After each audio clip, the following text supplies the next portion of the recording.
الحمد لله رب العالمين والصلاة والسلام على سيد الأنبياء نبينا محمد وعلى آله أفضل الصلوات والتسليم. أما بعد فأعوذ بالله من الشيطان الرجيم. بسم الله الرحمن الرحيم. شهر رمضان الذي أنزل فيه القرآن هدى للناس وبينات من الهدى والفرقان فمن شهد منكم الشهر فليصمه. صدق الله العظيم. وقال النبي صلى الله عليه وسلم من قام رمضان ایمانا واحتسابا غفر له ما تقدم من ذنبه.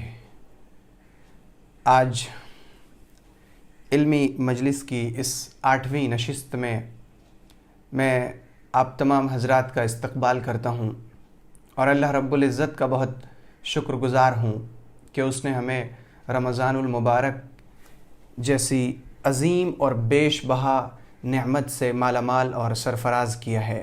اس پر اللہ رب العزت کا جس قدر شکر ادا کیا جائے وہ کم ہے. رمضان المبارک کے تعلق سے اس سے قبل بہت ساری گفتگو سامنے آ چکی اور آپ اس چیز کو اچھی طرح جانتے ہیں کہ رمضان المبارک میں اعمال کا جو ثواب ہے وہ بڑھا دیا جاتا ہے. چونکہ اللہ رب العزت کے ناموں میں سے ایک نام شکور ہے. شکور کہتے ہیں قدردان کو. شکور وہ جو تھوڑے سے عمل پر زیادہ ثواب دے. شکور وہ کہ بندہ اگر اپنا ایک قدم اللہ کی طرف آگے بڑھائے تو اللہ رب العزت اس کی طرف 2 قدم آگے بڑھائے. اگر بندہ اس کی طرف 1 بالشت چلے تو اللہ تعالیٰ اس کی طرف 1 گز بڑھے. شکور وہ ہے کہ اگر بندہ اس کی طرف چل کر جائے تو وہ اپنے بندے کی طرف دوڑ کر آئے. تو یہ ہے شکور. اللہ رب العزت کا یہ نام ہے اور اللہ تعالیٰ کی صفت ہے قدردانی کی صفت کہ اللہ تعالیٰ تھوڑے عمل پر زیادہ ثواب عطا کرتا ہے اور اللہ چاہتا ہے کہ میرا بندہ ہمیشہ میری فرما برداری کرتا رہے. اور اگر اس سے بھولے سے غلطی سے شیطان کے بہکاوے میں آ کر یا نفس کے پھسلانے سے اگر اس سے گناہ سرزد ہو جائے تو پھر یہ توبہ کر کے پھر سے میری طرف لوٹے، میری طرف رجوع کرے، میری طرف متوجہ ہو تو میں اس کی توبہ قبول کروں. اور یہ وہ اس لیے چاہتا ہے کیونکہ وہ تواب ہے، توبہ قبول کرنے والا ہے. وہ توبہ قبول کرنے سے کبھی اکتاتا یا تھکتا نہیں. بندہ توبہ کرنے سے اکتا سکتا ہے لیکن اللہ تعالیٰ توبہ قبول کرنے سے نہیں اکتاتا، نہیں تھکتا. تو چونکہ اللہ رب العزت کا یہ نام ہے شکور، قدردان، تو وہ رمضان میں بھی نیکیوں کا جو ثواب ہے اسے بڑھا دیتا ہے. بندہ اگر تھوڑا بھی عمل کرے اللہ تعالیٰ ثواب زیادہ دیتا ہے. چنانچہ بعض روایات میں ہے کہ پیغمبر صلی اللہ علیہ وسلم نے فرمایا کہ رمضان المبارک کے مہینے میں اللہ تعالیٰ ایک فرض کا جو بدلہ دیتا ہے وہ 70 فرض کے برابر، اور ایک نفل کا جو بدلہ دیتا ہے وہ 1 فرض کے برابر. یعنی نفل میں جو ثواب ملتا ہے عام دنوں میں وہ ثواب فرض میں مل رہا تھا، اور اس وقت جو 1 فرض میں ثواب مل رہا ہے پچھلے دنوں میں وہی ثواب حاصل کرنے کے لیے انسان کو 70 بار اس 1 فرض کو ادا کرنا پڑ رہا تھا. تو یہ اللہ رب العزت کی خاص نعمت اور اس کی خاص عطا ہے. رمضان المبارک میں اگر کوئی شخص صدقہ کرے تو اس سلسلے میں سنن ترمذی کی روایت ہے، پیغمبر صلی اللہ علیہ وسلم نے فرمایا افضل الصدقۃ صدقۃ رمضان، کہ سب سے جو افضل صدقہ ہے یہ وہ صدقہ ہے جو انسان رمضان کے مہینے میں کرے. یہ روایت اگرچہ سند کے اعتبار سے ضعیف روایت ہے. اس روایت کی سند میں تھوڑا سا ضعف ہے، تھوڑی سی کمزوری ہے، اور لیکن جو اس کا متن ہے، اس حدیث کے متن میں جو بیان کیا گیا کہ سب سے افضل صدقہ وہ ہے جو انسان رمضان کے مہینے میں کرے، اس کا متن، اس کی تائید احادیث میں سے بہت ساری حدیثوں سے اور اسی طرح قرآن پاک کی بعض آیتوں سے اس کی تائید ہوتی ہے. چونکہ رمضان المبارک میں اللہ تعالیٰ ہر چیز کے، ہر عمل کے ثواب کو بڑھا دیتا ہے، تو یہ بالکل قرین قیاس ہے اور اللہ رب العزت کی رحمت کا یہ متقاضی بھی ہے کہ اللہ تعالیٰ صدقے کے ثواب کو بھی رمضان میں بڑھا دے۔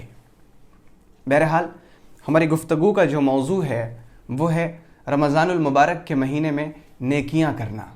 ہر نیکی کا ثواب اس مہینے کے اندر بڑھا دیا جاتا ہے، سو ہمیں چاہیے کہ ہم نیکیوں میں سبقت کریں۔ فاستبقوا الخیرات، نیک کاموں میں ایک دوسرے سے آگے بڑھنے کی کوشش کریں۔ اور اس سے پہلے جو بات آئی تھی کہ رمضان المبارک میں اگر کوئی شخص کسی کو روزہ افطار کراتا ہے تو اللہ تعالیٰ اس افطار کرانے والے کو روزہ رکھنے والے کے برابر ثواب عطا کرتا ہے، اور روزہ رکھنے والے کے ثواب میں کسی طرح کی کمی نہیں کی جاتی۔ اس سلسلے میں طبرانی میں ایک اور روایت ہے، پیغمبر صلی اللہ علیہ وسلم نے فرمایا کہ جو شخص کسی روزے دار کو افطار کراتا ہے تو فرشتے رمضان کی مبارک ساعتوں میں، رمضان کی مبارک گھڑیوں میں اس شخص پر رحمت بھیجتے ہیں، رحمت کی دعا کرتے ہیں۔ اور جو جبرائیل ہیں، جبرائیل علیہ السلام جو تمام کے تمام فرشتوں کے سردار ہیں، جبرائیل اس شخص کے لیے لیلۃ القدر میں دعا کرتے ہیں۔ یہ کس قدر فضیلت کی، کس قدر تقدس کی، کس قدر روزے دار کو روزہ افطار کرانے کی اہمیت کی بات ہے۔ تو ہمیں چاہیے کہ اگر ہم سے ممکن ہو سکے تو ہم روزے دار کو افطار کرائیں۔ روزے دار کو افطار کرانے کی بہت ساری شکلیں اور صورتیں ہیں۔ بہت سے ادارے روزے دار کے افطار کا انتظام کرتے ہیں۔ اگر وہ ادارے صحیح طور پر روزے دار کے افطار کا انتظام کرائیں تو آپ ان اداروں کو تعاون کیجئے، آپ ان اداروں میں اپنی رقم بھیجیں کہ ہماری رقم سے آپ لوگوں کو افطار کرا دیں۔ اگر آپ ذاتی طور پر کچھ لوگوں کو افطار کرا سکتے ہیں اور آپ کے پاس ایسا انتظام ہے کہ ان لوگوں کے لیے آپ افطار تیار کر سکیں تو یہ بہت بڑی سعادت اور خوش نصیبی کی بات ہے۔ لیکن اگر خود سے افطار تیار کرانا مشکل ہو تو پھر ایسے اداروں کو اپنی رقم بھیجنی چاہیے جو روزے دار کو افطار کرانے کا انتظام اور اہتمام کرتے ہیں۔ اللہ رب العزت کا میں بہت شکر گزار ہوں کہ اس نے ہمیں تازہ فکر جیسی عظیم نعمت سے سرفراز فرمایا کہ تازہ فکر کے بہت سارے پروجیکٹس میں سے ایک پروجیکٹ یہ بھی ہے، افطار پروجیکٹ، کہ ہم روزے دار کو افطار کرائیں۔ ایسا انتظام ہو جہاں پر مختلف روزے دار مختلف جگہوں سے آنے والے وہ افطار کر سکیں۔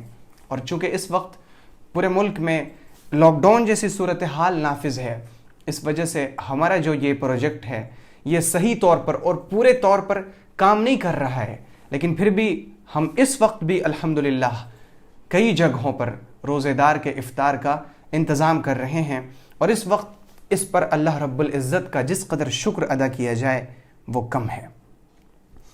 یہ تو رمضان کے روزوں کی اور روزے دار کو افطار کرانے کی فضیلت کی بات ہے۔ اور اس کے علاوہ قرآن پاک کی تلاوت اگر کوئی شخص رمضان میں کرے تو یوں عام دنوں میں قرآن پاک پڑھنے کا جو ثواب اور اجر ہے وہ یہ ہے کہ اگر کوئی شخص قرآن پاک کا ایک حرف پڑھے تو اسے 10 نیکی ملتی ہے۔ اور پیغمبر صلی اللہ علیہ وسلم نے اسے مثال کے ساتھ بیان فرمایا۔ آپ نے فرمایا کہ میں یہ نہیں کہتا کہ الف لام میم یہ ایک حرف ہے، بلکہ میں یہ کہتا ہوں کہ الف ایک حرف ہے، لام ایک حرف ہے اور میم ایک حرف ہے۔ یعنی اگر کوئی شخص صرف الف لام میم پڑھ لے تو اسے 30 نیکیاں ملیں گی۔ اور چونکہ رمضان المبارک میں ثواب بڑھا دیا جاتا ہے، جس چیز کا ہمیں عام دنوں میں 10 نیکی مل رہی تھی، جس کے ثواب کے طور پر ہمیں 10 نیکیاں مل رہی تھیں، رمضان میں 70، اور اگر اخلاص بڑھ جائے تو 700، اور اس سے زیادہ کا حساب اللہ ہی کو معلوم ہے، بندے اس کا تصور بھی نہیں کر سکتے۔ تو اگر ہم کم سے کم ثواب اگر جوڑنے کی کوشش کریں تو صرف الف میں 70 نیکیاں، لام میں 70، میم میں 70، صرف الف لام میم پڑھنے سے 210 نیکیاں مل رہی ہیں۔ یہ تو کم از کم ثواب ہے۔ اور اگر اسی پر اخلاص بڑھ جائے تو الف پر 700، لام پر 700 اور میم پر 700، 2100 نیکیاں صرف الف لام میم پڑھنے میں۔ یہ کس قدر سعادت اور خوش نصیبی کی بات ہے۔ رمضان المبارک کا مہینہ میرے بھائی اور میری بہن، یہ وہ مہینہ ہے جس میں دنیا کی چیزیں مہنگی ہو جاتی ہیں لیکن آخرت کے اعمال بڑے سستے ہو جاتے ہیں، بہت سستے ہو جاتے ہیں۔ آپ تھوڑا کیجئے گا زیادہ پائیے گا۔ بہت ساری چیزیں انسان اپنے فائدے کے لیے کرتا ہے، وہ افطار اپنے لیے کرتا ہے، سحری اپنے فائدے کے لیے کرتا ہے، لیکن کام اپنے فائدے کے لیے ثواب اللہ تعالیٰ پھر بھی اسے دیتا ہے۔ سحری پیغمبر صلی اللہ علیہ وسلم نے اس کی کتنی فضیلت بیان فرمائی، فرمایا تسحروا فإن فی السحور برکہ، سحری کیا کرو، سحری میں برکت ہے، سحری کرنا سنت ہے۔ سحری ہمارے اور یہودیوں کے درمیان فرق کرنے والی چیز ہے۔ افطار کیا کرو، افطار میں جلدی کیا کرو۔ تو اگر ہم افطار کرتے ہیں اور افطار میں جلدی کرتے ہیں، سحری کرتے ہیں اور سحری میں تاخیر کرتے ہیں، تو یہ دونوں چیزیں اپنے فائدے کے لیے ہیں، لیکن اس میں بھی اللہ تعالیٰ سنت کو زندہ کرنے کا ہمیں ثواب عطا کر رہا ہے۔ تو اس مہینے کے اندر آخرت کے جو اعمال ہیں وہ بڑے سستے ہو گئے ہیں، یعنی ہم اسے بہت آسانی سے کر سکتے ہیں اور زیادہ سے زیادہ ثواب پا سکتے ہیں۔ تو ہم اس مہینے کو غنیمت سمجھ لیں۔ اس کے بہت سارے ایام اب گزر چکے، اس کے جو بھی ایام باقی ہیں وہ بہت گنے چنے ہیں، بہت ہی گنے چنے ہیں، انگلیوں پر گنے جا سکتے ہیں۔ اللہ تعالی ہمیں رمضان کو اور رمضان کے لمحات کو وصول کرنے والا بنائے، اور اللہ تعالی ہمیں رمضان کی برکتوں کو سمیٹنے والا بنائے۔ تو یہ رمضان کے تعلق سے مختصر سی گفتگو تھی جو سامنے آ سکی ہے۔ آج کا جو ہمارا دوسرا موضوع ہے ایمانیات کے تعلق سے، وہ ہے جنت، جہنم اور اعراف پر ایمان لانے کا بیان۔ اس دنیا کو جب اللہ تعالیٰ فنا کر دے گا اور اس کے بعد قیامت کا دن قائم ہوگا، تو آپ نے قیامت کے بارے میں سنا، اور ہم سب کا قیامت کے سلسلے میں ایمان ہے۔ ہم اس پر ایمان رکھتے ہیں کہ اللہ رب العزت جس دن چاہے گا اس دن یوم الجزا قائم کرے گا، اس دن سارے فیصلے کیے جائیں گے، اس دن فاسق اور صالح برابر نہیں ہو سکتے، اس دن ایمان والے اور کفر والے برابر نہیں ہو سکتے۔ اور اللہ تعالیٰ نے اسے قرآن میں مثال کے ساتھ بیان فرمایا، وَمَا يَسْتَوِي الْأَعْمَى وَالْبَصِيرُ، جس طرح اس دنیا میں دیکھنے والے اور اندھے برابر نہیں ہو سکتے، اسی طرح قیامت کے دن ایمان والے اور کفر والے برابر نہیں ہو سکتے۔ اللہ نے فرمایا وَلَا الظِّلُّ وَلَا الْحَرُورُ، جس طرح سایہ اور دھوپ برابر نہیں ہو سکتا، جس طرح وَمَا يَسْتَوِي الْأَحْيَاءُ وَلَا الْأَمْوَاتُ، مردے اور زندے برابر نہیں ہو سکتے۔ قیامت کے دن فاسق اور صالح، نیک کام کرنے والے اور برا کام کرنے والے برابر نہیں ہو سکتے۔ اور جب اس دنیا میں کوئی شخص مرتا ہے تو ہم کیا کہتے ہیں؟ اللہ تعالیٰ اس کی مغفرت کرے، اللہ اس پر رحم فرمائے، اور کہنا بھی یہی چاہیے، یہی کہنا سنت ہے کہ جب کوئی شخص مرے تو اس کے لیے مغفرت کی اور رحمت کی دعا کریں۔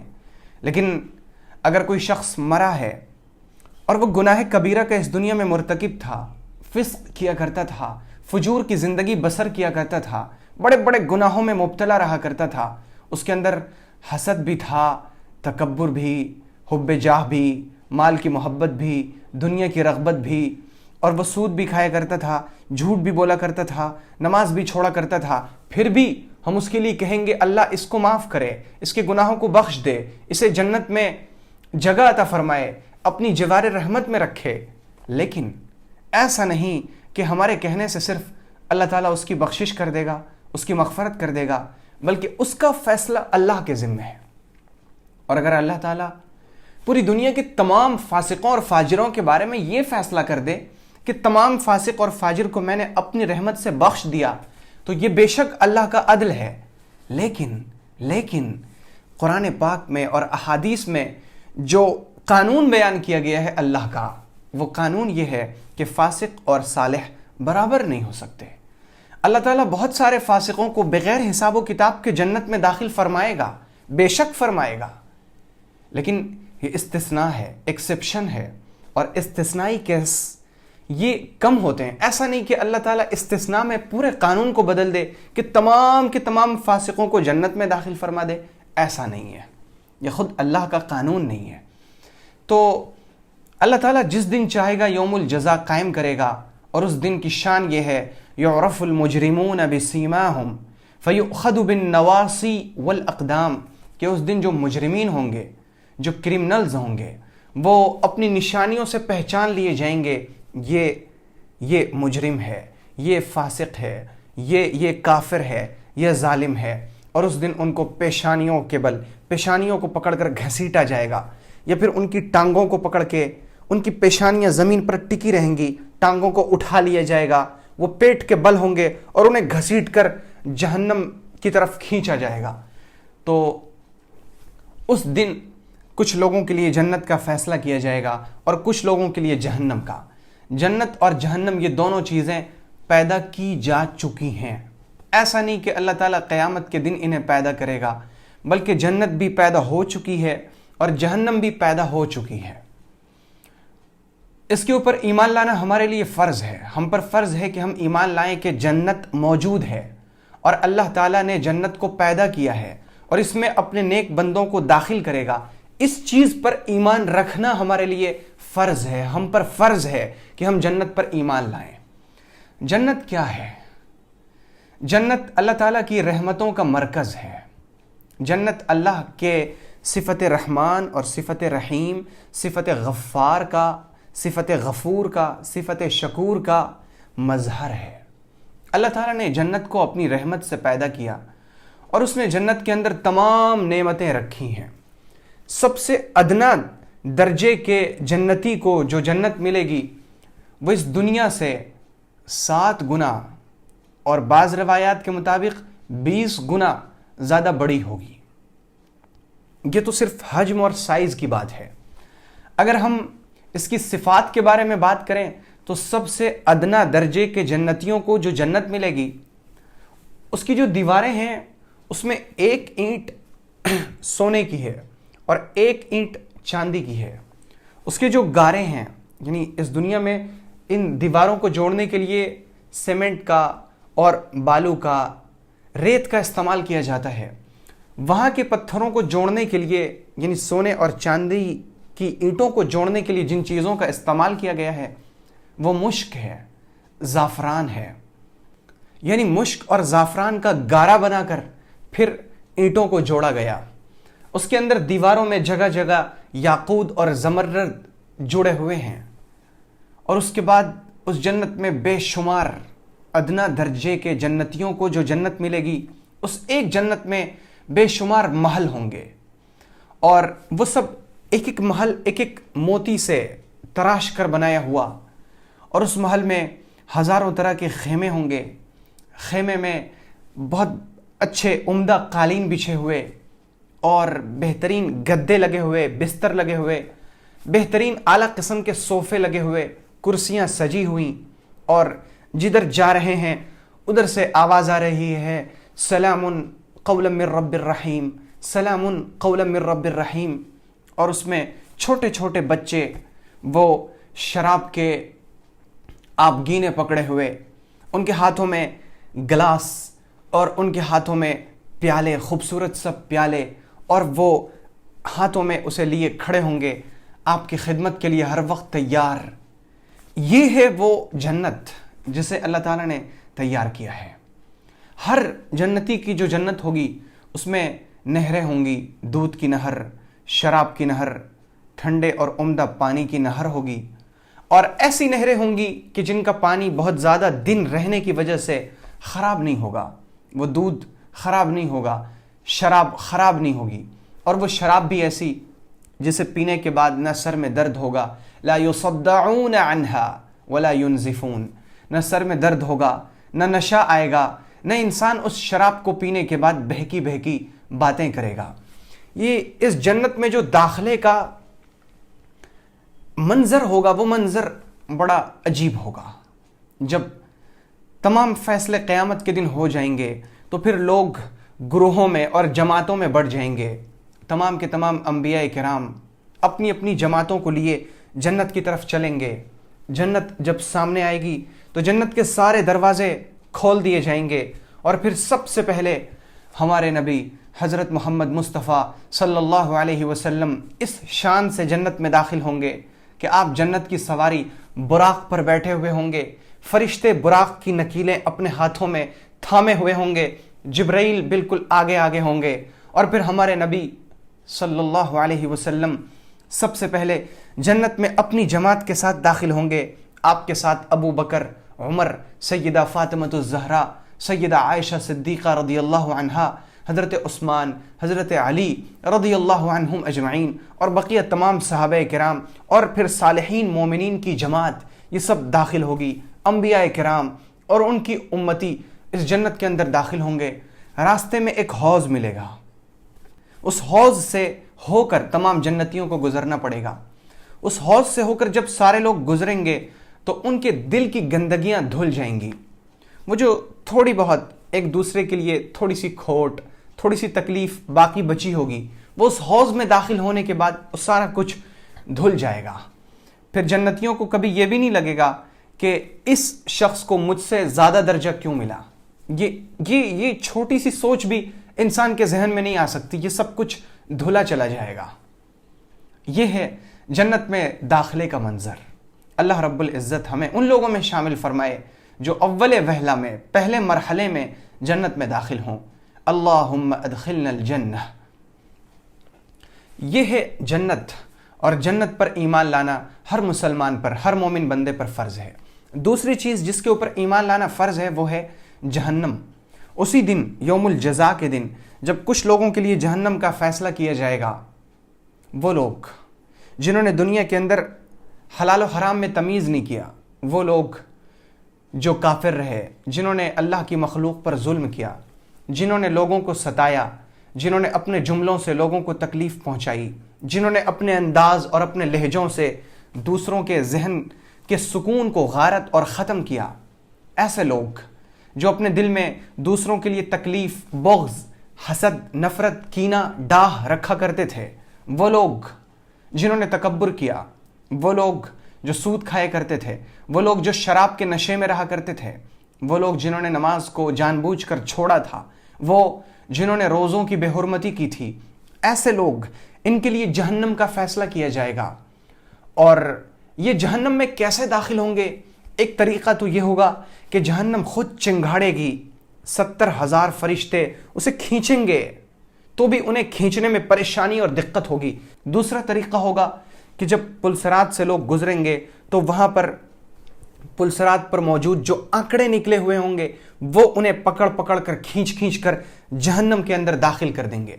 اور تیسرا طریقہ ہوگا کہ کچھ لوگوں کو گھسیٹ کر جہنم میں اٹھا کر پھینک دیا جائے گا. اور جب کسی جہنمی کو جہنم میں ڈالا جائے گا تو اوپر سے جہنم کی تہ تک پہنچنے میں اسے 70,000 برس لگیں گے. جہنم اتنی گہری ہوگی. اور وہ جو ہم دنیا کے اندر ایک آگ دیکھتے ہیں کہ جب کہیں آگ جلتی ہے تو وہاں روشنی ہو جاتی ہے، جہنم کی آگ کو جب بہت دہکایا گیا تو وہ لال ہو گئی، جب پھر بہت دہکایا گیا تو وہ سفید ہو گئی، پھر اس کے بعد اور دہکایا گیا تو وہ اب کالی ہو چکی ہے. اور جہنم کی آگ ابھی کالی ہی ہے. یہ جہنم کی وہ آگ ہے. اور پھر جہنم کے اندر جو گھر ہوں گے، مکانات ہوں گے، وہاں بھی گھر ہوں گے، وہ سب آگ کے مکان ہوں گے. جہنمیوں کو لباس بھی پہنایا جائے گا. ایسا نہیں کہ وہ ننگے ہوں گے، وہ انہیں لباس اس لیے نہیں پہنایا جائے گا کہ ان کی ستر پوشی ہو جائے، بلکہ انہیں آگ کا لباس پہنایا جائے گا. پھر جہنمیوں کو بھوک بھی لگے گی اور انہیں کھانے کے لیے کانٹے دیے جائیں گے. جب ان کے حلق میں کانٹے اٹک جائیں گے تو وہ پانی پانی پانی چلائیں گے، تو انہیں پینے کے لیے پانی کے طور پر خون اور پیپ دیا جائے گا. جہنم کے اندر کچھ ایسی وادیاں ہیں کہ خود جہنم بھی ایک دن میں 70 بار اس وادی سے پناہ مانگتی ہے. اے میرے رب، میں اس وادی سے آپ کی پناہ میں آتی ہوں. جہنم ایسی بری جگہ ہے. اللہ تعالیٰ فرماتا ہے جہنم کے بارے میں، وَبِئْسَ الْمَصِيرُ، یہ بہت برا ٹھکانہ ہے. وَسَاءَتْ مَصِيرًا، یہ بہت برے رہنے کی جگہ ہے. اللہ تعالیٰ ہمیں جہنم سے اور جہنم کے آگ سے بچائے. جہنم میں کچھ ایمان والوں کے لیے بھی فیصلہ کیا جائے گا، انہیں بھی جہنم میں ڈال دو کیونکہ ان کے اعمال اچھے نہیں تھے، یہ زکوٰۃ نہیں دیا کرتے تھے، جہنم میں ڈال دو. روزے نہیں رکھا کرتے تھے، بلا عذر روزہ چھوڑا کرتے تھے بغیر مجبوری کے، جہنم میں ڈال دو. یہ نماز کو ترک کیا کرتے تھے، جہنم میں ڈال دو. دوسروں کو ستایا کرتے تھے. ستانے کا مطلب صرف کسی کو تھپڑ مارنا نہیں ہے، یہ صرف کسی کو گھونسا مارنا نہیں ہے، کسی کا مال ہڑپ کر لینا صرف یہی ستانا نہیں ہے، بلکہ کسی کو خراب لہجے میں کچھ بول دینا کہ اس کو تکلیف ہو جائے، کسی کو ایسی بات کہہ دینا کہ وہ پھر پورے دن فکر میں مبتلا رہے، کسی کو ذہنی تکلیف میں مبتلا کر دینا، یہ بھی حرام ہے، یہ بھی جہنم میں جانے کا ذریعہ ہے۔ اللہ رب العزت ہمیں جہنم سے اور جہنم کی آگ سے بچائے۔ تو جہنم کے اوپر ایمان رکھنا ہر مومن بندے پر فرض ہے کہ وہ ایمان رکھے کہ جہنم موجود ہے۔ کچھ لوگوں کے لیے جہنم کا فیصلہ کیا جائے گا، جہنمی جہنم میں رہیں گے، جہنم اللہ کے غضب اور غصے کا مرکز ہے۔ یہ اس جہنم کے اوپر ایمان رکھنا فرض ہے۔ اور تیسری چیز جس کے اوپر ایمان رکھنا فرض ہے وہ ہے اعراف۔ اعراف کیا ہے؟ اعراف جنت اور جہنم کے درمیان ایک دیوار ہے، اور اس دیوار کا کام یہ ہے کہ وہ جنت کی نعمتوں کو جہنم تک جانے سے روکے، اور جہنم کی جو تکلیفیں ہیں، جہنم کا جو عذاب ہے، اسے جنت تک آنے سے روکے۔ کچھ لوگ ایسے ہوں گے جن کی نیکیاں اور برائیاں برابر ہو جائیں گی، تو اللہ تعالیٰ انہیں پہلے مرحلے میں اعراف میں روک دے گا، تم سب اعراف میں رہو۔ وہ جب جنت کو دیکھیں گے تو خوش ہو جائیں گے، ایک طرف سے انہیں جنت کی ہوا بھی آئے گی، اور دوسری طرف جب وہ جہنم کو دیکھیں گے تو غمگین ہو جائیں گے، اور انہیں دوسری طرف سے جہنم کی بھی تپش آئے گی۔ کچھ دنوں تک وہ لوگ اعراف میں رہیں گے، لیکن پھر اللہ رب العزت کی رحمت سے، اللہ کے فضل و کرم سے وہ اعراف سے نکل کر پھر جنت میں داخل ہو جائیں گے۔ جنت میں اللہ کا ایک قانون ہے، اور وہ قانون یہ ہے کہ جو شخص ایک بار جنت میں داخل ہو جائے گا وہ جنت سے کبھی باہر نہیں آئے گا۔ جنت اور جہنم ہمیشہ رہے گی، ہمیشہ۔ جنت اور جنت کی زندگی کبھی ختم نہیں ہوگی۔ جنت میں اللہ رب العزت کے بہت سارے قانون ہیں۔ جنت میں دن بھی ہوگا اور جنت میں رات بھی ہوگی۔ دن اور رات اس طرح نہیں ہوگا کہ وہاں پر سورج نکلے گا، دھوپ آئے گی تو یہ دن ہے، اور پھر سورج ڈوب گیا تو اب رات ہے، ایسا نہیں ہوگا، بلکہ ایک پردہ ہوگا، وہ پردہ ہٹ جائے گا تو دن ہے، پھر وہ پردہ لگ جائے گا تو اب رات ہے۔ جنت میں لوگ کھائیں گے، پئیں گے، لیکن ان کو استنجا جانے کی ضرورت پیش نہیں آئے گی، اور کھانا ہضم ہونے کا جو نظام ہے وہ یہ کہ ایک ڈکار آئے گا، اور یا پھر انسان کو پسینہ نکلے گا، اور اس پسینے کے اندر بدبو نہیں ہوگی، وہ خوشبو والا پسینہ ہوگا، اور اس پسینے کی وجہ سے، اس پسینے کے نکلنے کی وجہ سے انسان کا کھانا ہضم ہو جائے گا۔ یہ سب جنت کے قانون ہیں۔ اللہ رب العزت ہم سب کو جنت میں داخل فرمائے۔ تو جنت پر، جہنم پر اور اعراف پر ایمان رکھنا ہر مومن بندے پر فرض ہے۔ اور اب جنت، جہنم اور اعراف پر ایمان رکھنے کا تقاضا کیا ہے؟ یعنی یہ تو ہے عقیدہ کہ ہم ایمان لائے، یہ عقیدہ ہوا، ہم نے معلوم کیا، ہم نے دل سے اس کو سچ جانا، یہ عقیدہ ہے۔ ایمان یہ ہے کہ ہم ہر وہ کام کریں جو ہمیں جنت تک پہنچا دے، اور ہر اس کام سے بچیں جو ہمیں جہنم میں داخل کر دے۔ یعنی ہم وہ سب کام کریں جو ہمیں جہنم سے بچا دے، اور ہر وہ کام کریں جو ہمیں جنت میں داخل کر دے۔ یہ ہے حقیقی ایمان۔ جنت میں لے جانے والے بہت سارے اعمال ہیں۔ آپ نیک اعمال تقریباً جانتے ہیں کہ وہ کون سے نیک اعمال ہیں جو ہمیں کرنے چاہیے، اور وہ کون سے برے اعمال ہیں جن سے ہمیں بچنا چاہیے۔ اللہ رب العزت ہمیں نیک اعمال پر قائم رہنے والا بنائے، اور ہم سب کو توفیق دے اور ہمت دے کہ ہم سب برے اعمال سے بچے رہیں، اور اللہ رب العزت اس سلسلے میں ہر طرح کی ہماری مدد فرمائے۔ رمضان کے روزوں کے تعلق سے اور ایمانیات کے تعلق سے یہ مختصر سی گفتگو سامنے آ سکی۔ آج کا جو ہمارا تیسرا موضوع ہے وہ ہے روزوں کے کچھ احکام، اور اس سلسلے میں پیغمبر صلی اللہ علیہ وسلم کی ایک حدیث ہے جسے امام مالک نے اپنی موطا میں اور امام ابو داؤد سجستانی نے اپنی کتاب سنن ابی داؤد میں نبی اکرم صلی اللہ علیہ وسلم کے بعض اصحاب سے روایت کیا ہے۔ وہ فرماتے ہیں کہ میں نے نبی اکرم علیہ السلام کو مقام عرج میں دیکھا کہ آپ روزے سے تھے اور اپنے سر پر پانی ڈال رہے تھے، شاید پیاس کی وجہ سے یا گرمی کی وجہ سے۔ یہ حضور پاک علیہ السلام کا تواضع ہے کہ آپ اپنی انسانی زندگی میں جو مجبوریاں، جو آزار پیش آتے ہیں انہیں ظاہر کریں۔ تو پیاس لگنا ہر انسان کی ایک صفت ہے۔ حضور پاک علیہ السلام کو بھی پیاس لگی، روزے کی حالت میں گرمی کا احساس ہوا، حضور چاہتے تو اس کو دبا لیتے، آپ صحابہ کرام پر یہ چیز ظاہر نہ فرماتے، اور آپ ایسا کر سکتے تھے کیونکہ آپ نبی تھے، اور خاص طور پر جو ہمارے نبی علیہ السلام کی شان تھی وہ یہ تھی کہ آپ کی بہت ساری ایسی حاجات بشریاں، یعنی وہ انسانی ضرورتیں، ایسی انسانی ضرورتیں کچھ تھیں جو اللہ کے پاس سے پوری ہوتی تھیں. جیسے حضور پاک علیہ السلام نے نیند کے بارے میں فرمایا، جو بخاری اور مسلم میں ہے، فرمایا عینایا تنامان ولکن لا ینام قلبی. یہ فرمایا کہ تنام عینایا ولکن لا ینام قلبی، میری آنکھیں تو سوتی ہیں لیکن میرا دل نہیں سوتا، میرا دل ہر وقت جاگتا رہتا ہے. تو حضور کا دل جاگ بھی رہا ہے لیکن نیند بھی پوری ہو رہی ہے. تو ایک حاجت بشری جو انسانی ضرورت ہے وہ اللہ کے پاس سے بھی پوری ہو رہی ہے. بعض روایات میں حضور نے جب صوم وصال رکھا، صوم وصال یعنی لگاتار ایسے روزے رکھنا کہ درمیان میں افطار نہ کیا جائے. جیسے آج ہم نے سحری کھا کر روزہ شروع کیا، پھر ہم نے شام کے وقت افطار نہیں کیا، پوری رات کچھ نہیں کھایا، پھر اگلا روزہ شروع، پھر روزہ، پھر افطار نہیں کیا. اسی طرح سے ہفتوں تک روزہ رکھنا، صوم وصال حضور نے رکھا. تو صوم وصال حضور نے رکھا اور صحابہ کرام کو منع فرمایا کہ تم میں سے کوئی شخص صوم وصال نہ رکھے، لگاتار اس طرح کے روزے نہ رکھے کہ درمیان میں وہ افطار نہ کرے.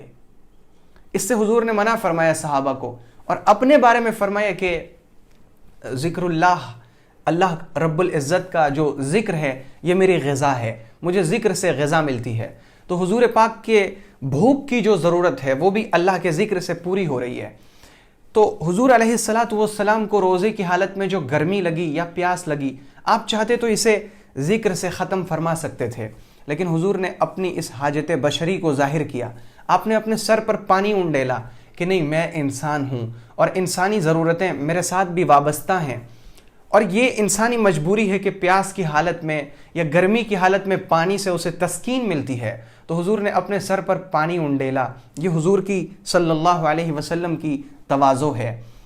تو اگر روزے کی حالت میں سر پر پانی انڈیلا جائے ٹھنڈک حاصل کرنے کے لیے تو اس کی اجازت ہے.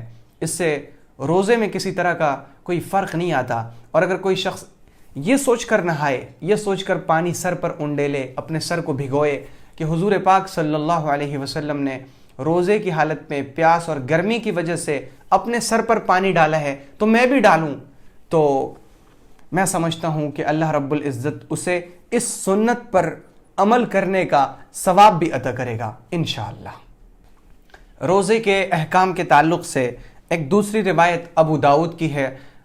حضرت جابر ابن عبداللہ رضی اللہ عنہ سے مروی ہے کہ ایک مرتبہ سیدنا عمر ابن الخطاب رضی اللہ عنہ نبی اکرم علیہ السلام کے پاس آئے اور انہوں نے آ کر عرض کیا، یا رسول اللہ، مجھ سے ایک بڑا معاملہ ہو گیا. ہوا یوں کہ مجھ پر میرے نفس کا غلبہ ہو گیا اور اس غلبے میں میں نے اپنی بیوی کو بوسہ لے لیا. کیا اس کی وجہ سے میرا جو روزہ ہے وہ ٹوٹ گیا؟ حضور پاک علیہ السلام نے فرمایا کہ یہ بتاؤ، اگر تم کلی کرو تو کیا کلی کرنے سے روزہ ٹوٹ جائے گا؟ انہوں نے فرمایا نہیں.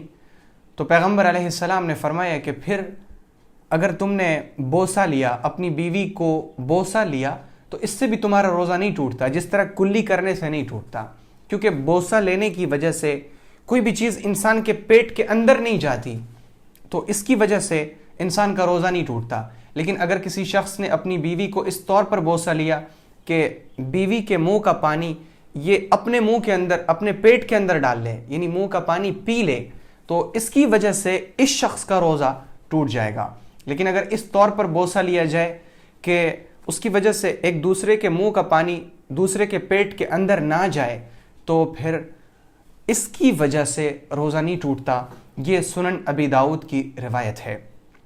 لیکن پھر بھی بہتر یہ ہے کہ روزے کی حالت میں بوس و کنار سے، بیوی سے ملنے جلنے سے پرہیز کیا جائے تاکہ انسان کا روزہ ہر طرح سے پاک و صاف رہے اور کسی طرح کا کوئی خدشہ بھی نہ رہے کہ انسان نفس سے مغلوب ہو کر جمع کر بیٹھے. اس طرح کی صورتحال نہ پیش آئے، اس کے لیے ضروری ہے کہ ایسے حالات سے بچا جائے اور پرہیز کیا جائے. روزے کے احکام کے سلسلے میں یہ بھی یاد رہے کہ بہت سی بار راستہ چلتے ہوئے ناک کے ذریعے سے یا منہ کے ذریعے سے حلق میں غبار وغیرہ داخل ہو جاتا ہے، تو حلق کے اندر غبار وغیرہ داخل ہو جانے سے روزہ نہیں ٹوٹتا۔ بہت سارے لوگ ایسی جگہوں پر کام کرتے ہیں کہ جہاں پر ہر طرف دھول اور غبار رہتا ہے، تو غبار اگر حلق میں چلا جائے یا ناک کے راستے سے وہ حلق تک پہنچ جائے تو اس کی وجہ سے انسان کا روزہ نہیں ٹوٹتا۔ اگر کسی شخص نے یہ سمجھ کر کھا لیا کہ ابھی تو سحری کا وقت موجود ہے، اور بعد میں اسے معلوم ہوا کہ جو میں نے کھایا تھا وہ سحری کا وقت نہیں تھا بلکہ سحری کا وقت تو ختم ہو چکا تھا۔ مثال کے طور پر اگر ہمارے یہاں سحری کا وقت 3:50 پر ختم ہو رہا ہے، ایک شخص نے کھا لیا اور اس نے یہ سمجھا کہ ابھی 3:40 ہوا ہے، لیکن کھانے کے بعد اس نے دیکھا کہ نہیں، یہاں تو 4:20 ہو چکا ہے، گویا کہ جب میں نے کھایا تھا تب 4:15 ہو رہا تھا، میں نے 4:15 پر کھایا تھا، یعنی اسے کھانے کے بعد پتہ چلا کہ جس وقت میں نے کھایا تھا وہ سحری کا وقت ختم ہو چکا تھا، تو پھر ایسے شخص کا روزہ نہیں ہوگا، یہ بعد میں اپنے اس روزے کی قضا کرے۔ اسی طرح اگر کسی شخص نے روزہ افطار کر لیا یہ سمجھ کر کہ افطار کا وقت ہو چکا، بعد میں اسے پتہ چلا کہ جس وقت میں نے افطار کیا تھا افطار کا وقت تو ہوا ہی نہیں تھا، ابھی تو دن موجود ہی تھا، تو اس شخص کا بھی روزہ نہیں ہوا، اسے چاہیے کہ وہ بعد میں اپنے روزے کی قضا کر لے۔ یہاں پر رک کر ایک بات یاد رکھی جائے کہ اگر کسی شخص کا روزہ کسی وجہ سے ٹوٹ گیا تو روزہ ٹوٹنے کی وجہ سے وہ آزاد نہیں ہو گیا کہ اب وہ دن بھر جو چاہے کھائے پیے، دوسروں کو دکھائے کہ صاحب میرا روزہ تو ٹوٹ گیا، اب تو میں جو چاہوں کھاؤں پیوں آرام سے رہوں، ایسا نہیں۔ بلکہ جس شخص کا روزہ کسی بھی وجہ سے ٹوٹ جائے تو اسے چاہیے کہ وہ روزہ ٹوٹنے کے بعد روزے کے احترام میں دن بھر کھانے پینے سے رکا رہے۔ اگر وہ کھاتا ہے پیتا ہے تو اس کے لیے جائز ہے، لیکن روزے کا احترام یہ ہے کہ کھانے پینے سے رک جائے۔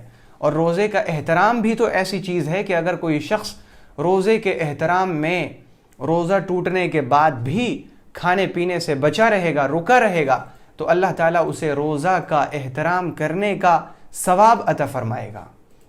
اللہ تعالیٰ قرآن پاک میں فرماتا ہے وَمَن يُعَظِّمْ شَعَائِرَ اللَّهِ فَإِنَّهَا مِن تَقْوَى الْقُلُوبِ، کہ جو شخص اللہ تعالیٰ کے شعائر کا، اللہ تعالیٰ کی علامتوں اور نشانیوں کا، جیسے کعبہ کا، اذان کا، مسواک کا، روزے کا احترام اور تعظیم کرتے ہیں، فَإِنَّهَا مِن تَقْوَى الْقُلُوبِ، تو اللہ کے شعائر کا احترام کرنا یہ دل کے تقوی کی بات ہے۔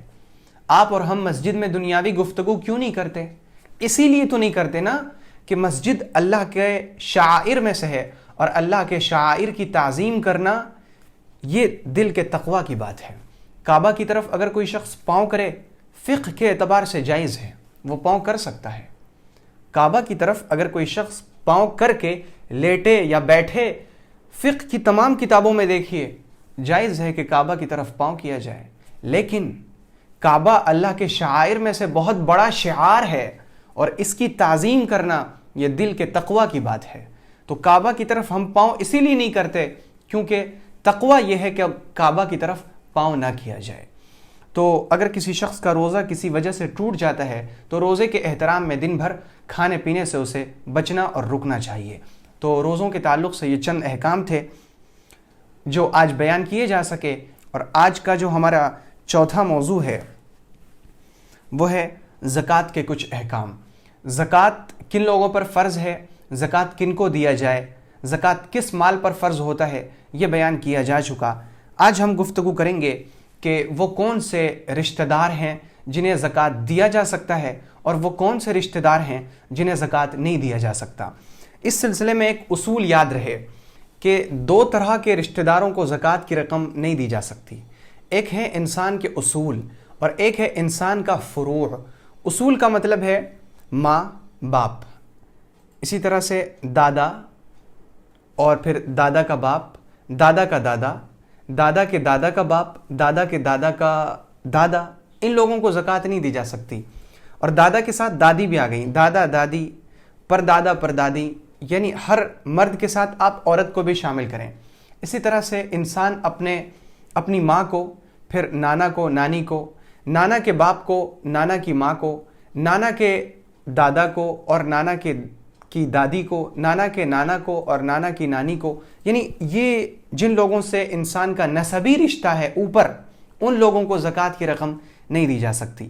اسی طرح سے نیچے جو فروع ہیں، یعنی جیسے بیٹا، پوتا، پوتے کا بیٹا، پوتے کا پوتا، ان لوگوں کو زکوٰۃ نہیں دی جا سکتی۔ اسی طرح سے ناتی، یعنی جسے ہم کہتے ہیں نواسا، نواسی، نواسا کا بیٹا، نواسی کا بیٹا، نواسی کی بیٹی، یعنی جو فروع ہیں نیچے جو ہمارے نسبی رشتہ دار ہیں، ان لوگوں کو زکوٰۃ نہیں دی جا سکتی۔ اسی طرح سے جن لوگوں میں زوجیت کا رشتہ ہو، یعنی میاں اپنی بیوی کو زکوٰۃ کی رقم نہیں دے سکتا، بیوی اپنے شوہر کو زکوٰۃ کی رقم نہیں دے سکتی، تو ان رشتہ داروں کے علاوہ جو بقیہ رشتہ دار ہیں انہیں زکوٰۃ کی رقم دی جا سکتی ہے۔ یہاں تک کہ آدمی اپنے بھائی کو زکوٰۃ کی رقم دے سکتا ہے اگر بھائی غریب ہو۔ اسی طرح اگر بہن غریب ہے تو بہن کو بھی زکوٰۃ کی رقم دی جا سکتی ہے۔ اسی طرح سے اگر کسی شخص کے چچا، پھوپا، پھوپھی یہ لوگ غریب ہوں تو انہیں بھی زکوٰۃ کی رقم دی جا سکتی ہے۔ اور بہتر یہ ہے کہ اگر کسی شخص کے رشتہ دار خود زکوٰۃ کے مستحق ہیں تو پہلے انہی لوگوں کو زکوٰۃ دی جائے، کیونکہ ان رشتہ داروں کو جو غریب ہیں انہیں زکوٰۃ دینے میں دوہرا اجر ملتا ہے۔ ایک تو صدقہ دینے کا، زکوٰۃ دینے کا ثواب، اور دوسرا صلہ رحمی کا ثواب۔ تو جن لوگوں کے رشتہ دار غریب ہیں انہیں چاہیے کہ وہ اپنے رشتہ داروں کو زکوٰۃ کی رقم دیں۔ لیکن اس صورتحال میں مجھ سے کئی لوگوں نے یہ چیز دریافت کی کہ ہم ایک گھر میں کئی لوگ ہیں جو زکوٰۃ کی رقم نکالتے ہیں، اور ہمارے 2-3 رشتہ دار ہیں جو زکوٰۃ کے مستحق ہیں، سارے لوگ انہی کو اپنی زکوٰۃ دے دیتے ہیں۔ تو ایسی صورت میں کیا حکم ہے؟ ایسی صورت میں حکم یہ ہے کہ جب ایک گھر کے کئی لوگ مل کر زکوٰۃ نکال رہے ہوں تو انہیں چاہیے کہ آپس میں مشورہ کر کے زکوٰۃ کی رقم دیں۔ ایک غریب کو اتنی رقم دے دینا یا اتنے لوگ اسے زکوٰۃ کی رقم دیں کہ وہ خود مالدار بن جائے اور اس کے اوپر خود زکوٰۃ فرض ہو جائے، کسی ایک شخص کو اتنی رقم دینا یہ جائز نہیں۔ تو بہتر یہ ہے، اگر کسی کو معلوم نہیں کہ اس کے پاس کتنے پیسے ہیں، کیا کچھ لوگوں نے اسے زکوٰۃ دے دی کہ اب اگر ہم دیں گے تو اس کے پاس زیادہ پیسے ہو جائیں گے، اگر معلوم نہیں ہے تو پھر کوئی مسئلہ نہیں۔ لیکن اگر ایک گھر کے چند لوگ مل کر زکوٰۃ نکال رہے ہیں، اگر مناسب ہو تو آپس میں مشورہ کر لیں، تو یہ ان لوگوں کے لیے بہتر ہوگا جنہیں ہم زکوٰۃ دے رہے ہیں۔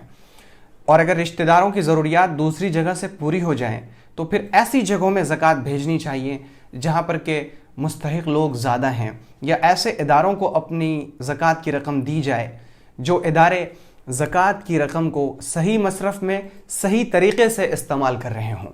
تو یہ وہ رشتہ دار ہیں جنہیں زکوٰۃ دی جا سکتی ہے، اور کچھ رشتہ دار وہ جنہیں زکوٰۃ نہیں دی جا سکتی ہے۔ یہ بات بھی سامنے آ چکی۔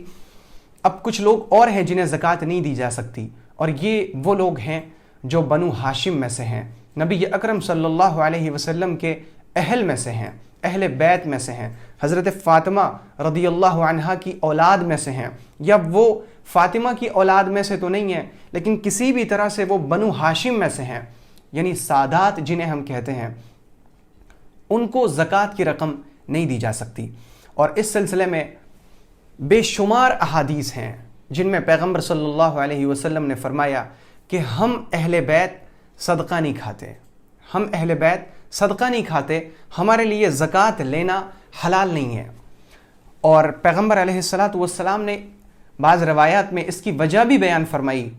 آپ علیہ السلام نے فرمایا کہ ہم زکوٰۃ اس لیے نہیں کھاتے کہ جو زکوٰۃ کی رقم ہوتی ہے، زکوٰۃ کی وجہ سے، زکوٰۃ کی رقم کی وجہ سے اللہ تعالیٰ لوگوں کے مال کے میل کچیل اور گندگی کو صاف کرتا ہے، تو یہ جو مال ہے یہ بقیہ مال کو پاک کرنے کا ذریعہ ہے، اس لیے ہم اس مال کو نہیں کھاتے۔ اس سلسلے میں بخاری اور مسلم میں سیدنا انس رضی اللہ عنہ سے مروی ہے کہ پیغمبر علیہ السلام راستے میں گزر رہے تھے، آپ نے دیکھا کہ کھجور کا ایک دانہ پڑا ہوا ہے۔ پیغمبر علیہ السلام نے فرمایا کہ اگر مجھے یہ خدشہ نہ ہوتا کہ یہ صدقے کی کھجور ہو تو میں اسے اٹھا کر کھا لیتا۔ اور اسی طرح سے بخاری اور مسلم میں حضرت ابو ہریرہ رضی اللہ عنہ سے روایت ہے کہ ایک مرتبہ سیدنا حسن ابن علی رضی اللہ عنہ نے ایک کھجور لیا، اور وہ صدقہ کی کھجور تھی۔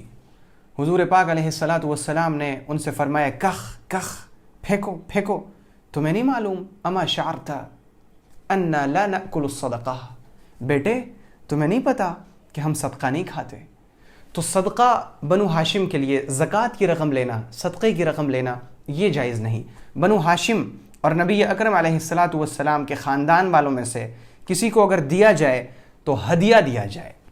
ہدیہ میں اور صدقہ میں بنیادی طور پر ایک فرق ہے، اور وہ فرق یہ ہے کہ اگر ہم کسی شخص کو ضرورت مند سمجھ کر کوئی چیز اس لیے دیتے ہیں کہ ہمیں ثواب مل جائے اور اس شخص کی ضرورت پوری ہو جائے، ہم نے کسی کو کچھ مال دیا اور یہ سمجھا کہ یہ غریب ہے، اسے دیں گے تو اس کی ضرورت پوری ہو جائے گی اور ہمیں ثواب مل جائے گا، تو یہ صدقہ ہے۔ لیکن اگر کسی شخص کو ہم ہدیہ کر رہے ہیں تو ہدیہ کا مطلب یہ ہوتا ہے کہ ہم نے اس شخص کی عقیدت اور محبت کی وجہ سے ہم نے اسے بڑا سمجھتے ہوئے، اس کی تعظیم کرتے ہوئے، اس کی محبت میں ہدیہ پیش کیا، اس کی خدمت میں تحفہ پیش کیا اسے، اور اس وقت جذبہ یہ ہوتا ہے کہ ہم ثواب کی نیت نہیں کرتے، ہم یہ نیت نہیں کرتے کہ اس کی ضرورت پوری ہو جائے، بلکہ اس وقت ہمارا مقصد ہوتا ہے کہ ہم جو اسے دے رہے ہیں تو اس کو دینا میرے لیے خود خوش نصیبی اور سعادت کی بات ہے، میں اسے ہدیے کے طور پر دے رہا ہوں کیونکہ میں اس سے محبت کرتا ہوں۔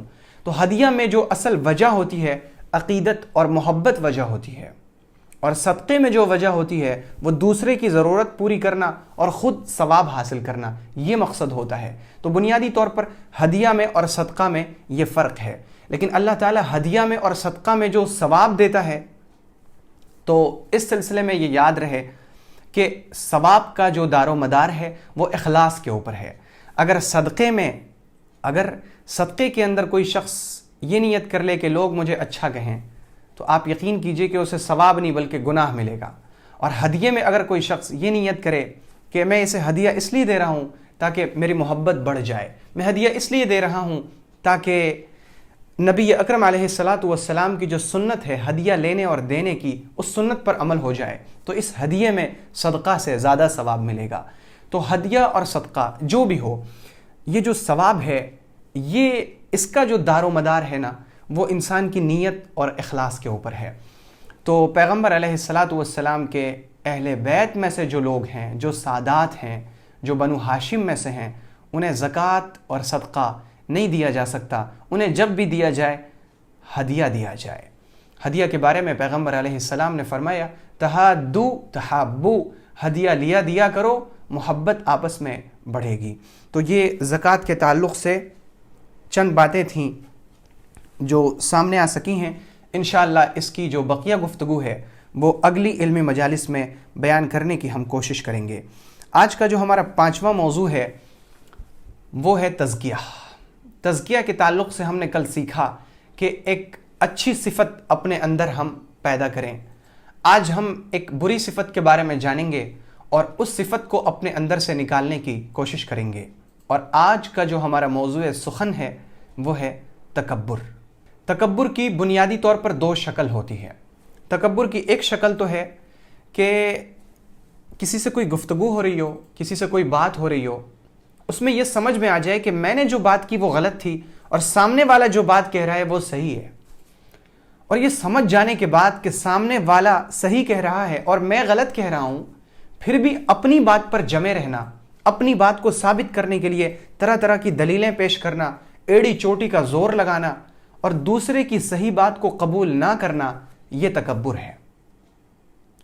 اور تکبر کی جو دوسری شکل ہے وہ یہ کہ کسی دنیاوی یا دینی کمال کی وجہ سے، دنیاوی کمال جیسے مال، دولت، عزت، خاندان، خوبصورتی، یہ دنیاوی کمال، یا پھر دینی کمال کہ میں بہت بڑا عالم ہوں، میں بہت بڑا مفتی ہوں، میں بہت متقی ہوں، میرے اندر نماز کا بہت اہتمام ہے، میں سب سے زیادہ حج کرنے والا ہوں، میں بار بار عمرے کرتا ہوں، یہ دینی کمال ہیں۔ تو دنیاوی کمال یا دینی کمال کی وجہ سے اپنے آپ کو اس طور پر بڑا سمجھنا کہ پھر ہم یہ سمجھنے لگیں کہ یہ سارا کمال میرا ہے اور دوسرے لوگوں کے اندر یہ کمال نہیں ہے، دوسرے لوگ مجھ سے کمتر ہیں، یہ تکبر ہے۔ تو تکبر کی یہ دونوں شکل ہے۔ تکبر جس شکل میں بھی ہو، اللہ تعالیٰ کو تکبر پسند نہیں۔ اللہ تعالیٰ فرماتا ہے کہ اللہ رب العزت تکبر کرنے والے کو پسند نہیں کرتا. اللہ تعالیٰ تکبر کرنے والے سے نفرت کرتا ہے. نفرت. آپ ذرا سوچئے کہ جس شخص سے اللہ نفرت کرے, اللہ نفرت کرے, میں اس سے نفرت کرتا ہوں, میں اس سے پسند نہیں کرتا, آپ سوچئے کہ وہ شخص کیسا ہوگا. تو یہ ہے تکبر, اور یہ دل کی ایک بیماری ہے جو دل کے اندر آتی ہے. دل سے انسان سمجھتا ہے دوسرے لوگ مجھ سے چھوٹے ہیں. ارے دوسروں کے پاس علم کیا جو میرے پاس ہے, دوسروں کے پاس تقوی کہاں جو تقوی میرے پاس ہے. اور یہ ایسی صفت ہے جو انسان کے دل سے بہت مشکل سے نکلتی ہے. آپ نے ایک نیکی کی, آپ نے روزہ رکھا, اور روزہ رکھنے کے ساتھ ساتھ آپ نے کچھ قرآن پاک کی تلاوت بھی کر لی, تفسیر بھی پڑھ لیا. اب آپ نے دوسروں کو دیکھا کہ وہ دنیا کے کام میں مشغول ہیں. اب صاحب شیطان نے آپ کے دل میں یہ وسوسہ ڈالا کہ تم تو بہت بڑے ہو, تم اللہ کے نزدیک بڑے مقام والے ہو. اتنا تو صحیح تھا, اتنا کسی نہ کسی درجے میں صحیح تھا کہ میں نے نیک کام کیا. اور مومن کی پہچان یہ ہے کہ جب وہ نیک کام کرے تو خوش ہو جائے. تو خوش ہونا کہ اللہ کا فضل ہے, میں نے آج روزہ بھی رکھا, میں نے تلاوت بھی کیا, میں نے صدقہ بھی دیا, میں نے آج زکوٰۃ بھی نکالا, اور میں نے غریبوں کی ضرورت بھی پوری کی. اس حد تک خوش ہونا تو درست تھا. لیکن جیسے ہی ہم نے یہ سوچا کہ دوسرے لوگوں نے ایسا نہیں کیا, دوسرے لوگ مجھ سے کمتر ہیں, بس یہ سوچتے ہی شیطان کا ہم پر غلبہ آ گیا, اور یہی تکبر ہو گیا. یہی تکبر ہے کہ ہم دوسرے لوگوں کے بارے میں منفی خیالات رکھیں, دوسروں کے بارے میں یہ سوچیں کہ ان کے اندر یہ کمال نہیں ہے. انسان ذرا سوچے کہ میرے اندر اگر کوئی کمال ہے, اگر میں حسین و جمیل ہوں, اگر میں مالدار ہوں, اگر میرے پاس بہت اچھا گھر ہے, میرے پاس بہت اچھی گاڑی ہے, میرے پاس دنیا کے بہت سارے ساز و سامان ہیں, اگر مجھے اللہ نے اچھے خاندان میں پیدا کیا ہے, اگر اللہ نے مجھے بہت متقی بنایا ہے, اگر میں بہت روزے رکھتا ہوں, اگر میں بہت عمروں پہ جاتا ہوں, اگر میں دوسروں کی ضرورتوں کو پوری کرتا ہوں, یہ سارے کمالات میرے خود کے ہیں یا اللہ تعالیٰ نے مجھے دیا ہے؟ ظاہر سی بات ہے کہ انسان اس نتیجے پر پہنچے گا کہ میرا خود کا کچھ نہیں ہے, یہ سب کچھ مجھے اللہ نے دیا ہے. پھر انسان یہ سوچے کہ اللہ نے مجھے اس لیے دیا کیونکہ میں اس لائق ہوں, یا یہ اللہ کا فضل و کرم ہے کہ اس نے مجھے دیا. تو پھر انسان اس نتیجے پر پہنچے گا, اگر وہ سچے دل سے ٹھنڈے دماغ سے سوچے گا تو پھر وہ اسی نتیجے پر پہنچے گا کہ نہیں, میں اس گھر کا, میں ان ساز و سامان کا, میں اس دولت کا, میں اس حسن و جمال کا, میں اس عزت و احترام کا, میں اس عقیدت و محبت کا, میں لوگوں کی اس توجہ کا, میں ان کاموں کے کرنے کا, میں ان صدقہ زکوٰۃ کا, ان حج اور عمروں کا مستحق, اہل اور لائق نہیں تھا. یہ تو اللہ کا کرم ہے کہ اس نے اپنی صفت کریمی کا مجھے مظہر بنایا, اور اللہ نے مجھے ان سارے کمالات سے نوازا ہے. جب انسان اس نتیجے پر پہنچ جائے کہ مجھے اللہ نے یہ سب کچھ دیا ہے, تو پھر وہ تکبر نہیں کرے گا, بلکہ اس کے اندر تواضع آئے گی. پھر وہ سوچے گا نہیں, میں کچھ نہیں ہوں, میں کچھ نہیں ہوں, میرے اندر جو بھی کمال ہے وہ سب کچھ اللہ کا دیا ہوا ہے. اور جب انسان یہ سوچنے لگے کہ یہ سب کچھ اللہ کا دیا ہوا ہے, جب اللہ مجھ سے چاہے گا یہ سب کچھ چھین لے گا. وَتُعِزُّ مَن تَشَاءُ وَتُذِلُّ مَن تَشَاءُ بِيَدِكَ الْخَيْرُ إِنَّكَ عَلَى كُلِّ شَيْءٍ قَدِيرٌ. آپ عزت دینے والے ہیں, آپ ذلت دینے والے ہیں, آپ کے ہاتھ میں خیر ہے. آگے جو اللہ نے اصل جملہ فرمایا ہے پورے تمام چیزوں کا حاصل اور خلاصہ, وہ کیا فرمایا؟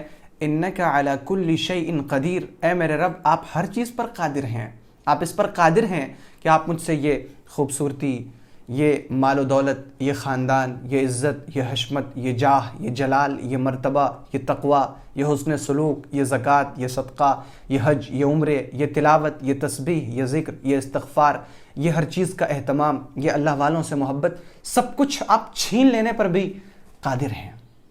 جب انسان اس چیز کو اپنے اندر بٹھا لے گا, اپنے دل اور دماغ کے اندر ان چیزوں کو ڈال لے گا کہ نہیں یہ سب کچھ اللہ کا دیا ہوا ہے, پھر وہ تکبر نہیں کرے گا, وہ تواضع کرے گا.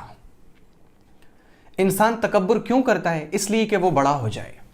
وہ اپنے آپ کو بڑا اس لیے سمجھتا ہے کہ میں بڑا ہوں. پیغمبر صلی اللہ علیہ وسلم نے حدیث میں بڑا بننے کا طریقہ بیان فرما دیا. آپ نے فرمایا من تواضع للہ رفعہ اللہ، جو اللہ کے لیے جھکتا ہے نا اللہ اسے بلند کرتا ہے۔ بلندی چاہیے، جتنی بلندی چاہیے اتنا ہی جھکیے، جتنا جھکیے گا اللہ تعالیٰ اتنی ہی بلندی، اتنی ہی شان، اتنی ہی رفعت، اتنی ہی عزت عطا فرمائے گا انشاءاللہ۔ تو ہمیں چاہیے کہ ہم تکبر کے اس مرض کو اپنے دل کے اندر سے نکالیں، اور تکبر کا مرض ہمارے دل کے اندر سے کیسے دور ہوگا؟ اس کے لیے ہم یہ یاد رکھیں کہ اللہ تعالیٰ قرآن میں فرماتا ہے ان اللہ لا يحب المستکبرین، اللہ تعالیٰ تکبر کرنے والوں کو پسند نہیں کرتا۔ تو اگر میں تکبر کروں گا، میں اگر اپنے آپ کو بڑا سمجھوں گا، میں دوسروں کو چھوٹا سمجھوں گا، تو اللہ تعالیٰ مجھے پسند نہیں کرے گا۔ میں ان لوگوں میں شامل نہیں ہونا چاہتا جن سے اللہ نفرت کرتا ہے۔ دوسری چیز یہ یاد رکھی جائے، صحیح مسلم کی روایت ہے، پیغمبر صلی اللہ علیہ وسلم نے فرمایا لا يدخل الجنة احد في قلبه مثقال حبة من خردل من کبر، کہ اللہ رب العزت کسی بھی ایسے شخص کو جنت میں داخل نہیں فرمائے گا جس کے دل کے اندر رائی کے دانے کے برابر بھی تکبر ہو۔ اور پھر یہ بھی یاد رکھا جائے کہ اللہ رب العزت نے خود فرمایا الکبر ردائی والعظمت ازاری، کہ تکبر میری چادر ہے، تکبر اللہ کی چادر ہے۔ اللہ نے فرمایا کہ جو شخص مجھ سے اس چادر کو چھیننے کی کوشش کرے گا میں اسے ذلیل اور رسوا کر دوں گا، میں اسے قتل کر دوں گا۔ تو یہ وعید ہے، یہ تکبر کے لیے اور تکبر کرنے والوں کے لیے اللہ تعالیٰ نے وعید، اور نبی اکرم صلی اللہ علیہ وسلم نے یہ سب سزائیں بیان فرمائی ہیں۔ میں ان لوگوں میں شامل نہیں ہونا چاہتا جو اس سزا کے مستحق ہوں گے۔ تو ان چیزوں کو حاضر کر کے اپنے دل سے اس بڑائی کو نکالا جائے کہ میں کچھ ہوں، ہمیشہ اس چیز کو اپنے دل و دماغ میں بٹھایا جائے میں کچھ نہیں ہوں، میں کچھ نہیں ہوں۔ اور فارسی میں اسے کہتے ہیں ہیچم دان، کہ مجھے کچھ مت جانو، بھائی میں کچھ نہیں ہوں۔ بہت سی بار انسان کا بہت بڑا امتحان ہوتا ہے، لوگ آپ کے پاس آئیں گے، کہیں گے آپ بہت متقی ہیں، آپ بہت پرہیزگار ہیں، آپ ایسے ہیں، آپ ویسے ہیں، آپ ویسے ہیں۔ اس وقت انسان کو چاہیے کہ اس کا دل لرز جائے اور وہ کہے یا رب یہ شخص میرے بارے میں اچھا گمان، اچھا خیال رکھتا ہے، آپ اس کے گمان پر مجھے پورا اتار دیجئے۔ آپ جانتے ہیں کہ میں کیسا ہوں، من آنم کہ من دانم، میں خود جانتا ہوں کہ میں کیسا ہوں۔ میرے اندر تو عیوب ہیں جو بھرے ہوئے ہیں، وہ تو اللہ کی ستاری ہے کہ اس نے میرے عیبوں پر پردہ ڈال رکھا ہے۔ تو ہم کبر کے، تکبر کے اس مرض کو اپنے اندر سے دور اس طرح کریں کہ سب سے پہلے ان چیزوں کا استحضار کریں جو اللہ تعالیٰ نے تکبر کرنے والوں کے بارے میں فرمایا، اور پھر ہم یہ سوچیں کہ یہ جو کمال میرے اندر ہے، یہ جو کوئی خوبی میرے اندر ہے، یہ میری اپنی ہے یا اللہ کی دی ہوئی ہے؟ ظاہر ہے کہ آپ اس نتیجے پر پہنچیں گے کہ یہ خوبی تو اللہ کی دی ہوئی ہے، تو پھر ہم کیسے بڑے ہوئے؟ اللہ چاہے تو اسے بھی وہ خوبی دے دے، اللہ چاہے تو اسے بھی وہ خوبی دے دے، ہم کیسے بڑے ہوئے؟ اس میں ہماری بڑائی اور ہماری شان کیا جب ہماری وہ خود کی خوبی ہے ہی نہیں؟ اور پھر انسان یہ سوچے کہ اللہ تعالیٰ نے یہ خوبی جو مجھے دی ہے میرے لائق ہونے کی وجہ سے دی یا پھر یہ اللہ کی عطا اور اس کی بخشش ہے، تو آپ اس نتیجے پر پہنچیں گے کہ نہیں میں لائق نہیں ہوں، یہ تو اللہ کا فضل ہے۔ جب یہ فضل اللہ کا ہے تو یہ فضل اللہ کسی اور پر بھی کر سکتا ہے، تو پھر اس میں آپ کی بڑائی کہاں سے، آپ کی شان کہاں؟ پھر یہ سوچے کہ یہ جو خوبی مجھے حاصل ہے کیا اس کو ہمیشہ باقی رکھنا میرے اختیار میں ہے؟ نہیں، جب اللہ چاہے گا یہ خوبی مجھ سے چھین لے گا۔ تو ایسی خوبی جس کو باقی رکھنا میرے اختیار میں بھی نہیں ہے، اس پہ میں تکبر کیسے کروں؟ پھر انسان یہ سوچے کہ یہ کمال اور یہ خوبی جو مجھے حاصل ہے کیا دوسرے شخص کو یہ خوبی حاصل ہو سکتی ہے یا نہیں ہو سکتی؟ ظاہر سی بات ہے کہ جو خوبی میرے اندر ہے وہ دوسروں کے اندر بھی آ سکتی ہے، اور یہ بھی ممکن ہے کہ مجھ سے زیادہ اس شخص کے اندر آ جائے، تو پھر اس میں میری شان، میری بڑائی کہاں سے؟ پھر انسان یہ سوچے کہ جو خوبی مجھے حاصل ہے یہ بھی تو ممکن ہے کہ یہ خوبی مجھ سے چھین لی جائے اور دوسرے وہ شخص جس کو یہ خوبی حاصل نہیں ہے اسے یہ خوبی ملے اور اس سے نہ چھینی جائے، یعنی انجام کے اعتبار سے وہ مجھ سے زیادہ اچھا ہو۔ اور جب انجام کے اعتبار سے وہ مجھ سے زیادہ اچھا ہو تو پھر اس میں میری بڑائی اور میری شان کہاں سے؟ جب انسان ان چیزوں کو سوچے گا نا تو اس کے اندر سے تکبر کی یہ بیماری ختم ہو جائے گی انشاءاللہ۔ اللہ رب العزت ہمیں تکبر کے مرض سے بچنے والا بنائے۔ اللہ تعالی ہمیں ان مرض سے، ان امراض سے، دل کے جو امراض ہیں، دل کے جو برے صفات ہیں، اللہ تعالی ہمیں ان تمام صفات سے پاک اور صاف اور خالی فرمائے، اور اللہ تعالی ہمارے دل میں اچھی صفات کو بھر دے۔ تو یہ ہمارا 5واں موضوع تھا آج کا تزکیہ۔ آج کا جو ہمارا 6واں موضوع ہے وہ ہے قرآن پاک کی ایک سورہ تجوید کے ساتھ۔ اعوذ باللہ من الشیطان الرجیم،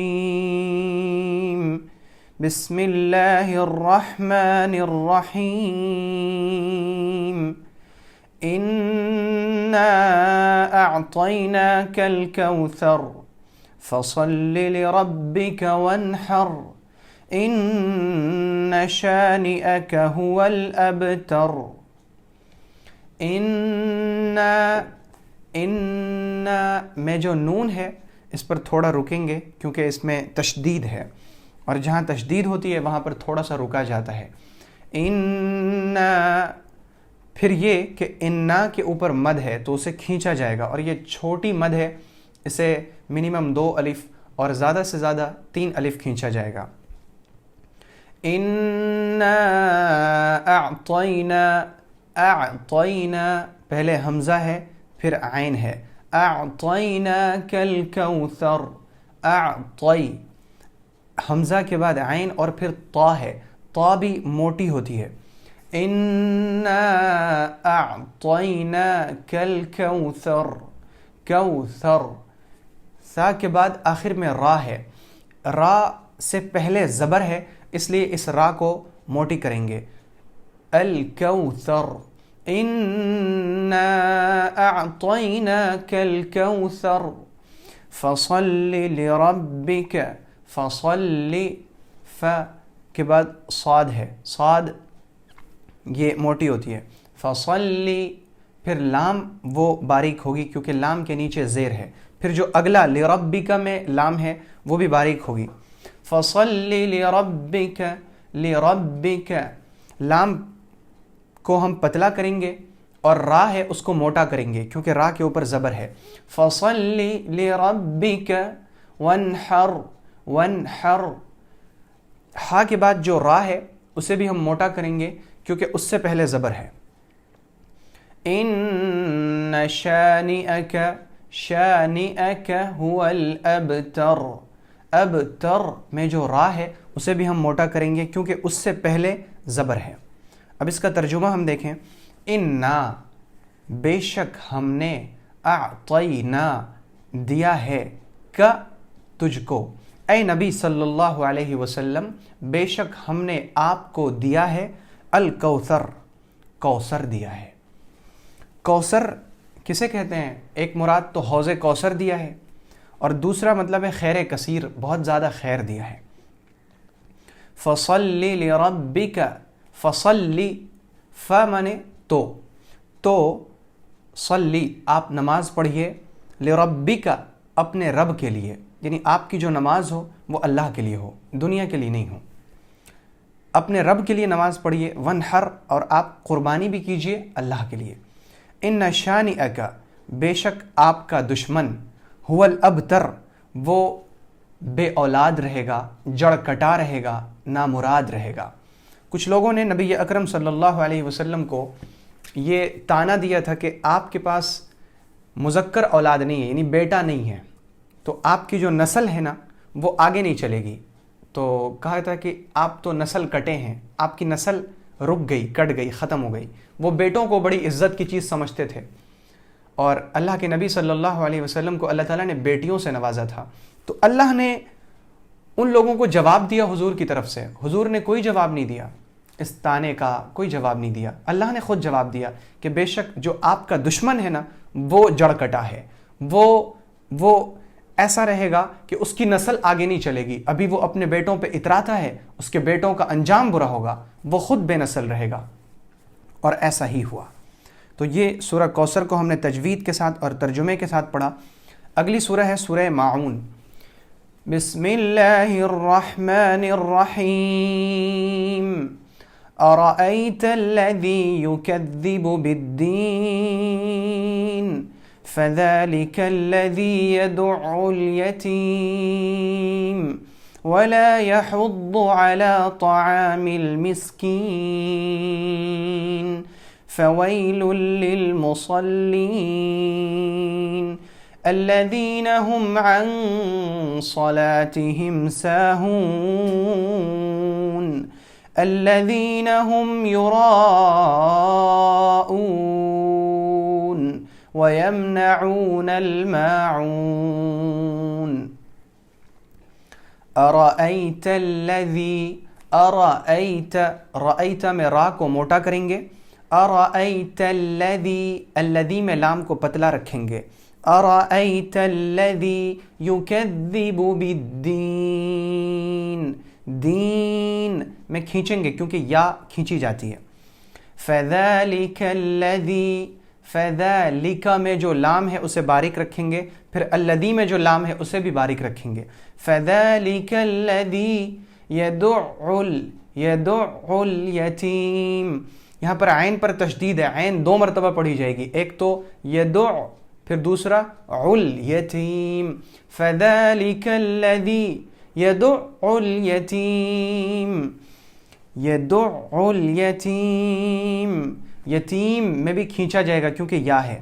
ولا يحض ضاد کو بہت سارے لوگ دال کی آواز سے پڑھتے ہیں, جیسے پڑھیں گے ولا يحض, یہ غلط ہے. ضاد کی آواز موٹی ہوتی ہے. ضاد میں پوری زبان کو بائیں طرف یا داہنی طرف اٹھا کر اگر رکھ دیا جائے تو اس سے ضاد نکلتا ہے. ولا يحض على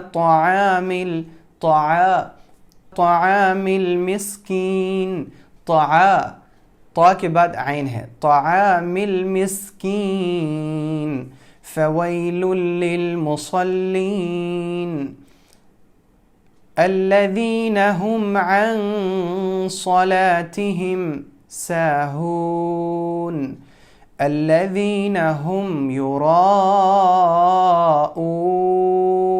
یراء میں جو مد ہے یہ بڑی مد ہے, اسے منیمم 3 الف اور میکسیمم 5 الف کھینچا جائے گا. وَيَمْنَعُونَ الْمَاعُونَ. تو یہ آج کی علمی مجلس کا 8واں سلسلہ تھا جو الحمدللہ اس میں یہ مختصر سی گفتگو سامنے آ سکی ہے. انشاءاللہ ہماری کوشش رہے گی کہ جو بقیہ باتیں ہیں وہ علمی مجلس کے سلسلہ نمبر 9 میں اسے بیان کیا جائے. اللہ رب العزت سے دعا ہے کہ اللہ تعالی ہم سب کو ان تمام باتوں پر عمل کرنے کی توفیق عطا فرمائے. آپ اللہ کی امان میں رہیے. السلام علیکم ورحمۃ اللہ وبرکاتہ.